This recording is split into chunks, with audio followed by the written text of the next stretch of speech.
आज जन बह बेटा तुम सत क्वेश्चन कर डिस्कस सह बेटा क्वेश्चन नंबर 5 यानी जन एक्सरसाइज 8.4 पढ़ान अम ब्रो कर मे अमिक बेटा तुम सत यानी part number 1 part number 2 discuss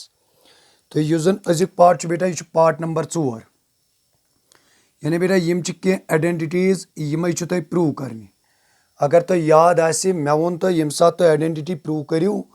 यानी या नीव तो बेटा अमुक LHS तो या नीव बेटा तो अमुक RHS अगर LHS नीवन यह LHS आवन तो बराबर RHS अगर RHS नीवन यह RHS आवन बराबर LHS मगर यह पार्ट नंबर 4 वनान मे ओडे दपान यह दिवान hint simplify LHS and RHS separately यानी अगर तुम वो पार्ट नंबर 1 तो पार्ट नंबर 2 तथ मज वोन मे तो यानी यह निवान LHS सह आवान RHS बराबर मगर यथ मज मे ओडे गिवन कर सा गोड LHS अलग पत कर सा RHS अलग मगर एक्सरसाइज पढ़ने ब्रो यह पार्ट यानी यह पार्ट नंबर 4 अमि पार्ट ब्रो वन बह तुम ये कह कथ यम जन तुम याद थवन यथ मज तो मे गोडनिची कथ वन कि यम जन त्रे आइडेंटिटी यानी sine square theta plus cos square theta is equal to 1 sec square theta equals to 1 plus tan square theta cosec square theta equals to 1 plus cot square theta बे कह पॉइंट यम जन तुम याद थवन यानी अगर बह निमन ये पार्ट नंबर 4 सह मे तुम वोनमुत कि यह जन साइन थीटा आसान अगर तुम याद आस मे वो तुम साइन थीटा तो कोसेक थीटा पानवे रेसिप्रोकल यानी यह जन साइन थीटा तो कोसेक थीटा यम हसा पानवे रेसिप्रोकल यानी बह वन तेल यह जन sine theta into cosec theta यानी ये लिख बह कि यह जन sine theta into cosec theta मे यम ब्रोहम तह लेक्चरन मज वोनमुत अगर कह नंबर निमोन फॉर एग्जाम्पल बह निमन नंबर 3/2 अत कर बह इंटू अमुक रेसिप्रोकल यानी यह जन 3/2 रेसिप्रोकल अगर बह इंटू कर ये बह इंटू कर तुम पाने वुचान कि यम सात बह सिंपलीफाई कर यह बन बराबर 1 मतलब यह जन 2/3 यानी यह हसा 3/2 रेसिप्रोकल या वनोस मल्टीप्लिकेटिव इनवर्स इथे पे तुम पढ़मित कि यम जन ट्रिग्नोमेट्रिक रेशियोज यम ट्रिग्नोमेट्रिक रेशियोज 6 यानी अख sine theta cos theta tan theta cosec theta sec theta cot theta यह तुम कत पढ़म कि यह जन साइन थीटा तो कोसेक थीटा आसान यम सा पानवे रेसिप्रोकल हालांकि ये बह ये वन यह बराबर 1 अगर बह ये कट साइन थीटुक वैल्यू यह गो ना बराबर 1 cosec theta keep in mind यानी मतलब मे कोसेक थीटा न्यू पत न्यूम तमुक रेसिप्रोकल तुम पई यह जन कोसेक थीटा यह कमुक रेसिप्रोकल साइन थीटुक यानी अगर कुन सात लिखित 1 कोसेक थीटा बह वन यह सा गो बराबर साइन थीटा ये क्या बह लिखित यह सा गो बराबर 1 कोसेक थीटा इथे पे निम बह ये ब्या चीज तह यानी ये नेर तेल ब्या चीज तह कि अगर बह निमन वन कोसेक थीटा यानी यह जन कोसेक थीटा बह हेक लिखित यह सा गो बराबर 1 sine theta keep in mind इथे पे यम सात बह ब्या पॉइंट यानी पॉइंट नंबर 6 यह जन कॉस थीटा कमुक रेसिप्रोकल सेक थीटुक यानी यम सात बह सेक थीटुक निम रेसिप्रोकल यानी 1 सेक थीटा सह कत गो बराबर कॉस थीटास इथे पे वन बह यह जन सेक थीटा यह कत गो बराबर यह सा गो बराबर यानी 1 कॉस थीटा इथे पे यह जन पॉइंट नंबर 8 टैन थीटा तो कॉट थीटा पानवे रेसिप्रोकल बह वन टैन थीटा सा गो तेल बराबर 1 कॉट थीटा यानी यह पॉइंट गो याद आसन इथे पे वन बह ब्या पॉइंट यानी यह जन कॉट थीटा कत बराबर आसान यह सा गो बराबर 1 टैन थीटा यम जन यम 9 पॉइंट हालांकि अमे अलाव तह बे पॉइंट यानी पॉइंट नंबर 10 यह जन तुम पई मे वो तुम यह जन टैन थीटा यह हसा हेको लिखित साइन थीटा कॉस थीटा इथे पे अगर बह निम कॉट थीटा क्या कॉट थीटा टैन थीटुक रेसिप्रोकल यह हेकन बह लिखित तेल कॉस थीटा साइन थीटा यानी यह पॉइंट तुम याद थवन यम जन कह पॉइंट वन मे यमे पॉइंट लगान ये एक्सरसाइज मज तुम जरूरत यानी यम जन पॉइंट कह यमे पॉइंट कह एक्सरसाइज मज लगान जरूरत मे क्या वन क्वेश्चन यानी question one we have to prove this identity but it is given that we have to simplify this identity यानी गोड कड़न बह LHS पत कड़न बह RHS बह क्या कर बह निमन टेकिंग LHS माने गो लेफ्ट हैंड साइड सह गो ना 1 plus sec a equals to sec a. Keep in mind बह लेखन 1 यिथे पॉइंट मगर मैं वोन तो वनी युस जन sec theta छु यह हेकन ना बह लिखित 1 upon cos theta मगर युस जन येतन एंगल छु सु छु a बह लेखन तेल 1 upon cos a अपॉन क्या लेख अपॉन लेख बेत 1 upon cos a मगर येतन दिमो रीजन क्या दिमो कि युस जन cos theta छु या यानी युस जन sec theta छु sec theta यह कत छु बराबर आसान 1 upon cos theta क्या रीजन छु तो दिन जरूरी यत क्या कर अम पत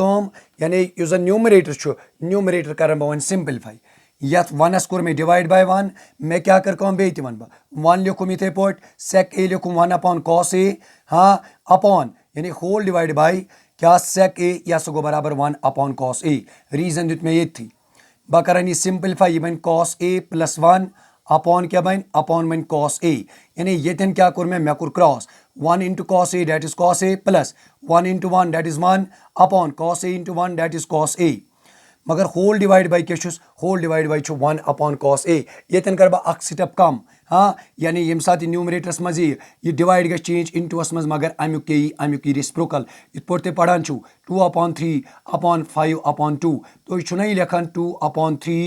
into 2 upon 5 यानी ये साथ डिवाइड युस जन यह गसान कन्वर्ट इनटूस मज मगर यमुक तेल अमुक बेटा रेसिप्रोकल अम पत क्या कर बह यह cos a तो cos a युस जन यह गस कैंसल ये क्या बचो यह बचो cos a plus 1 यानी ये साथ में अमुक LHS core keep in mind ये साथ में यमुक क्या कोर डिटरमाइन LHS ये साथ में LHS कोर डिटरमाइन ये LHS कूता द्राव यह सा द्राव cos a plus 1 यह तो याद थवन यानी युस जन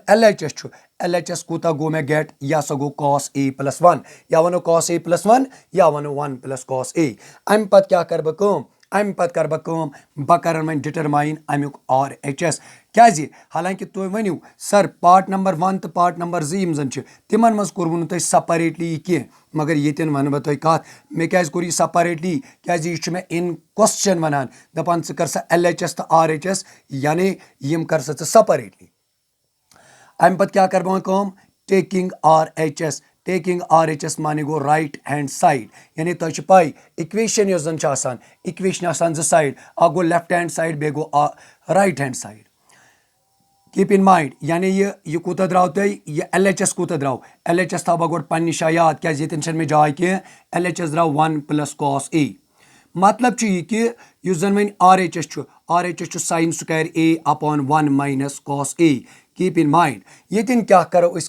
यानी बह कित पे हावन यह RHS में बराबर LHS क्या मे LHS मज ऑलरेडी आमुत 1 plus cos a या वनो cos a plus 1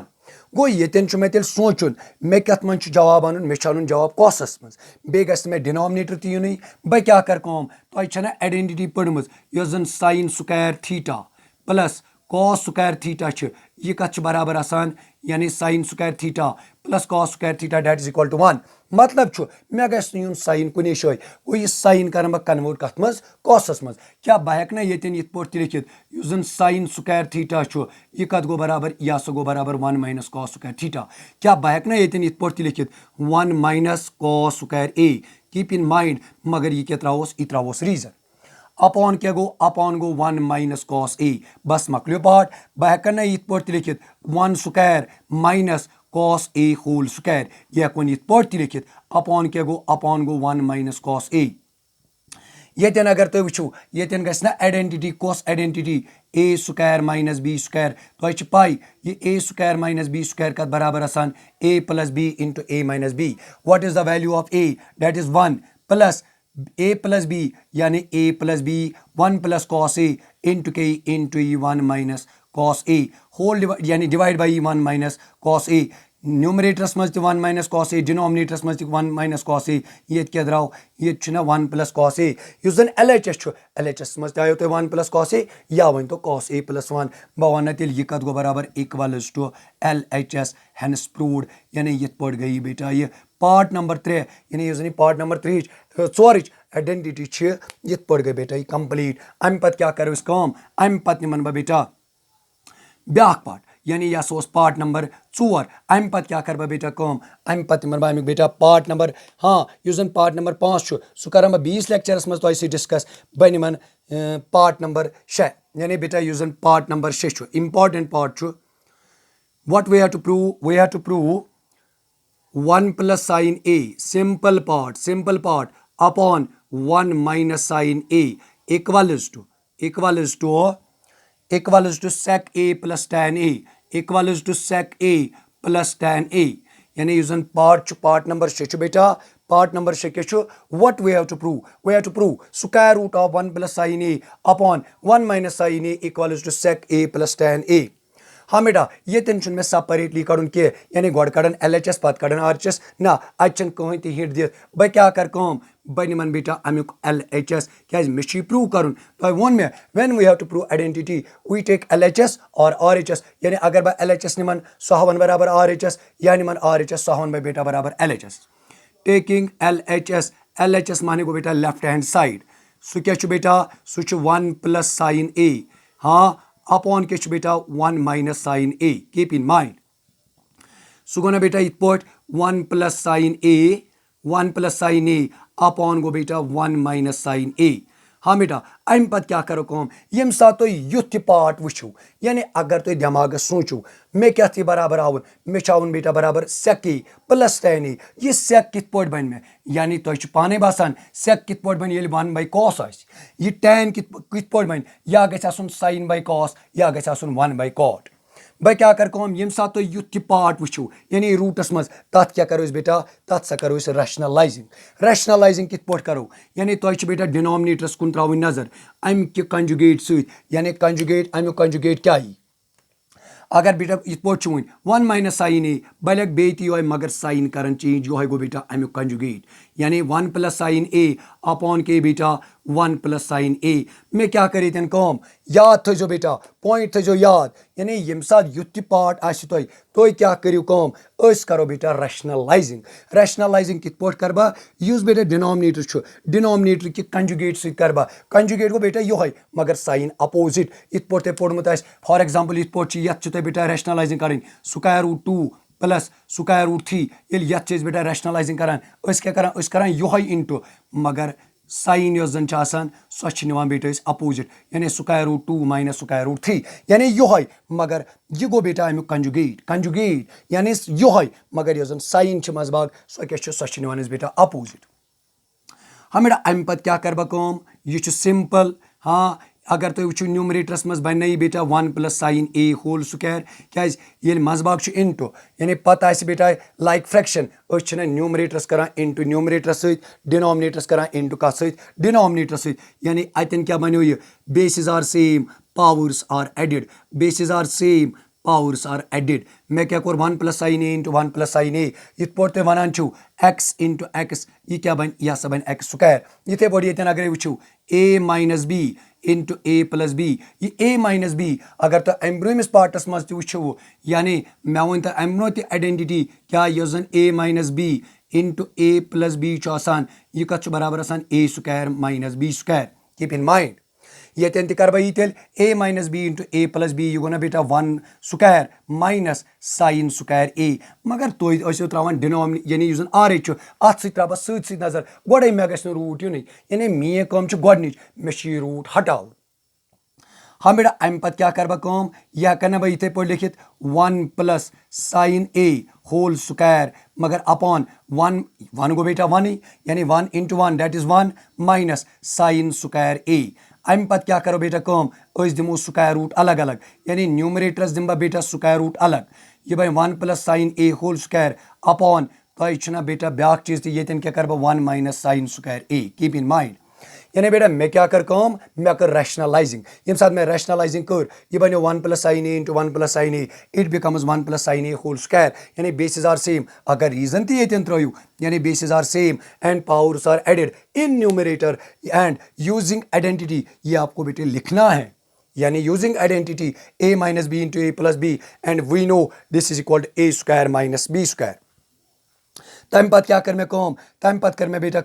यानी मे सा दुत युस जन स्क्वायर रूट यह स्क्वायर रूट दुत मे बेटा अलग अलग यानी न्यूमरेटरस दुतम अलग तो डिनोमिनेटरस दितुम बेटा अलग अम पत क्या कर बह कम अथ थो तुम बेटा याद यानी अम पत क्या कर बह यह कत तुम याद थवन हाँ बेटा यथ सत स्क्वायर तो रूट कैंसल यानी ये कैंसल यह क्या बनो बेटा यह बनो ना 1 + sin a अपॉन क्या बेटा upon 1 - cos square a keep in mind यानी अतन क्या अतन बेटा 1 - sorry 1 - not 1 - cos square a it is बेटा 1 - sin स्क्वायर a यानी अतन क्या बेटा यह 1 - sin स्क्वायर a हाँ अगर तुम अतन वो क्लिक करो माइंडस यानी मे वो तुम सेक कित पे बन ये 1 / cos 1 / cos गो मे गल नुन cos क्या मे cos यी बह दिम ये अलग डिनोमिनेटर ये डिनोमिनेटर अलग यह बन sin / cos यह बन 1 / cos and we get the required result क्या बेटा तुम वो ना मे अम ब्रो ब्या कत मे वोनो ना तुम कि sin square theta plus cos square theta यह कत बराबर यह बराबर 1 अगर बह ये कड़ cos स्क्वायर थीटुक वैल्यू यह गो ना बेटा बराबर 1 - sin स्क्वायर थीटा यानी यह 1 - sin square theta 1 - sin square theta यह न्यूमरेटर लेखन बह बेटा इथे पे 1 + sin a ये क्या लिख बह यह 1 - sin स्क्वायर थीटा यह कत बराबर cos स्क्वायर a बस मकलो बेटा पाठ सह क्या बह लिखित यह लेखन ना बह 1 + sin a अपॉन क्या लिख बह बेटा ये स्क्वायर तो रूट गस बेटा कैंसल यानी स्क्वायर तो रूट क्या यह कैंसल ये क्या बह बेटा यह बन cos a हालांकि ये करो तुम ब्या स्टेप इस स्क्वायर यह थो cos तुम होलस मज तम पत क्या कर बह दिमन बेटा ये डिनोमिनेटर अलग अलग यानी 1 + cos a plus sin a upon cos a हाँ बेटा ये तुम सिंपलीफाई करो डिनोमिनेटर सेम यह बन वापस यो अम पत क्या करो तुम यानी यह बेटा अम पत पॉइंट सह क्या बेटा सह गो ना तुम P 1 / cos keep in mind 1 / cos that is sec a इथे पे sin थीटा बटा cos theta that is tan theta मगर ये क्या बन बेटा ये tan a यह बेटा याद थवन सू गो ना बेटा इक्वल टू क्या RHS equal to RHS hence proved मगर ये पॉइंट आपको भूलना नहीं कि रीजन दितुई न सर ये त्रो बेटा रीजन क्या लेखन गोबर 1 / cos theta equal to sec theta इथे पे बेटा sin theta divide by cos theta equal to गोबर में tan थीटा यानी बेटा इत पे गो यह पार्ट नंबर 6 यह पार्ट नंबर 6 गो बेटा इत पे कंप्लीट हाँ अम पत क्या करो बेटा कम अम पत मोन बेटा अमुक ब्या पार्ट सह ब्या पार्ट क्या बेटा यानी यह बेटा ब्या पार्ट सह बेटा पार्ट नंबर 7 हाँ बेटा यानी पार्ट नंबर 7 कर बह बेटा तुम डिस्कस यानी बेटा यह पार्ट नंबर 6 अम पत बह तुम पार्ट कर बेटा डिस्कस सह पार्ट क्या सह बेटा पार्ट नंबर 7 हाँ बेटा पार्ट नंबर 7 क्या वन यानी बह कित पे कर प्रूव मे क्या part sin theta minus twice sin cube theta minus twice sin cube theta upon twice cos cube theta minus cos theta अच्छा बेटा ये बराबर इक्वल टू tan थीटा हाँ बेटा बह क्या कर बह निमन टेकिंग LHS यानी बह क्या कर बेटा बह सा निमन LHS यो LHS वन बराबर RHS वन मस्त बेटा यह पार्ट यानी यह पार्ट कित पे करो बेटा बह क्या कर बेटा बह निमन taking LHS taking LHS means बेटा लेफ्ट हैंड साइड यह क्या बन बेटा यह गो sin theta minus twice sin cube theta upon गो बेटा twice cos cube theta minus cos theta बस हाँ बेटा गोड़े गुन tan थीटा तुम पी tan थीटा बन 1 / cot थीटा मगर ये मे कॉटिच गुंजाइश कहें तह या बन tan theta sin theta upon cos theta बस बेटा अगर तुम यह पॉइंट करो क्लियर यानी ये अगर बह न्यूमरेटरस मज कड़ कॉमन sin थीटा डिनोमिनेटरस मज कड़ बेटा कॉमन क्या cos थीटा यानी अगर बह न्यूमरेटरस मज कड़ taking sin theta as common in numerator and cos theta as common कत मज इन डिनोमिनेटर ये वो तुम बेटा पाने ये तुम sin थीटा बेटा ये कॉमन कड़ो यानी ये सात बेटा sin थीटा कोड़ में न्यूमरेटरस मज कॉमन cos थीटा कोड़ में कत मज डिनोमिनेटरस मज कॉमन ये बचना बेटा 1 - twice sin square theta keep in mind ये क्या बच बेटा तेल ये बचना ट्वाइस cos स्क्वायर थीटा -1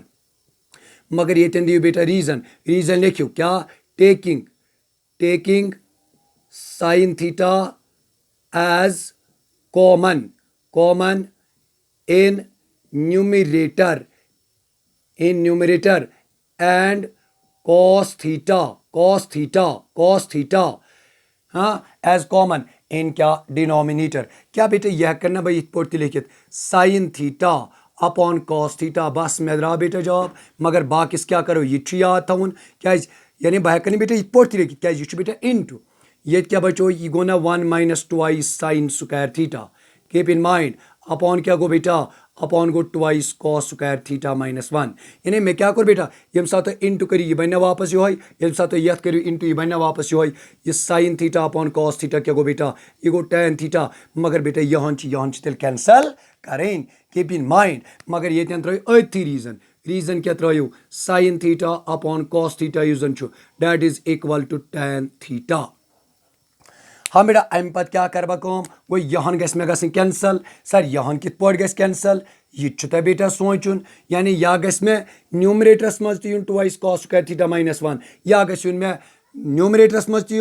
या गि बदल चीज 1 - 2 साइन स्क्वायर थीटा न्यूमरेटरस मज तो डिनोमिनेटर तेल गि यानी बेटा ये न्यूमरेटर तो डिनोमिनेटर बन सेम क्या बेटा तुम पाई यु sine square theta plus cos square theta बराबर 1 क्या बह हेक तेल 1 बदल लिखित क्या sine square theta plus cos square theta minus का गो बेटा माइनस गो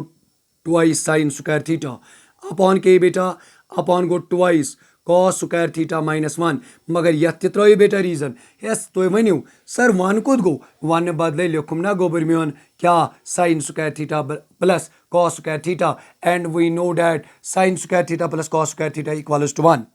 हाँ बेटा अम पे क्या करो कम बह कर बेटा सिंपलीफाई वन यानी ये अगर तुम वो यह बेटा 2 sign square theta keep in mind this is 2 sign square theta यानी यह अगर तुम बेटा वो यह क्या यह अगर बेटा वो तो ये यानी यह क्या यह बेटा 2 साइन स्क्वायर थीटा यानी यह अगर तुम बेटा वो यह साइन स्क्वायर थीटा यह -2 साइन स्क्वायर थीटा क्या बह करना बेटा ये पे लिखित यानी बह कर क्या बह कर बेटा इन सब्ट्रैक्ट यानी ये अगर तुम बेटा वो बह क्या कर बह कर बेटा यानी ये लिख बह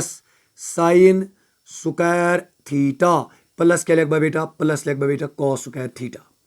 हाँ ये करो तुम क्वेश्चन सर तुम क्या करो 2 साइन स्क्वायर थीटा वालो अख साइन स्क्वायर थीटा तक रोज ना साइन स्क्वायर थीटा क्या माइनस वाल बोर तवाई बेटा माइनस साइन मगर डिवाइडस मज क्या बेटा डिवाइडस मज 2 cos square theta -1 keep in mind यानी बेटा मैं क्या कर तुम थो याद ये मन बद क्या लिख मैं अम बद लिख मैं बेटा sign square theta plus cos square theta हाँ बेटा अम पे क्या कर बह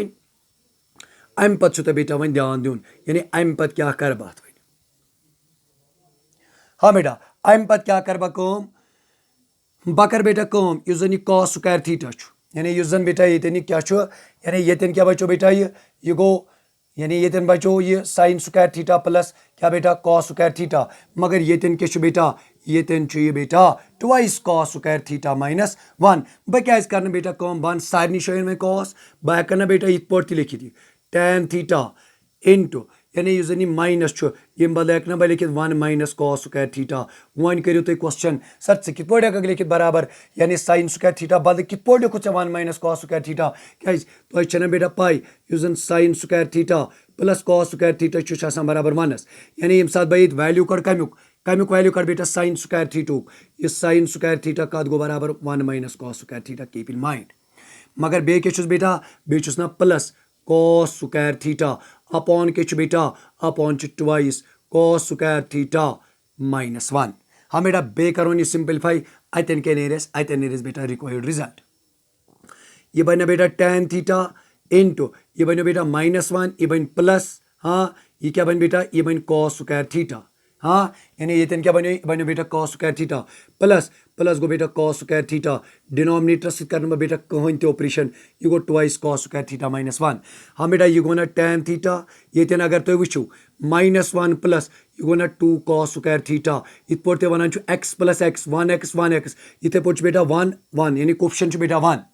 1 cos square theta 1 cos square theta ये गो बेटा twice cos square theta upon के बे twice cos square theta minus 1 हाँ बेटा अगर तो न्यूमरेटर तो डिनोमिनेटर वुचो यह सेम यानी ये कर बह ये लिखित twice cos square theta यानी ये कर बह बेटा ब्याक स्टेप तह यह गो ना tan theta into twice cos square theta बे लिख पे बेटा -1 अपॉन ही बेटा twice cos square theta -1 यानी मैं क्या कर कहूँ मैं लोग यो twice cos square theta पत लिखो बेटा -1 ये तो गो बेटा कैंसल व्हाट वी गेट बेटा tan theta इक्वल्स टू और HS यह मे बेटा हावन हेंस प्रूव्ड यानी ये गो बेटा यह पार्ट प्रूव तो यम जन बाकी पार्ट बेटा तम कर बह बीस लेक्चरस मज डिस्कस।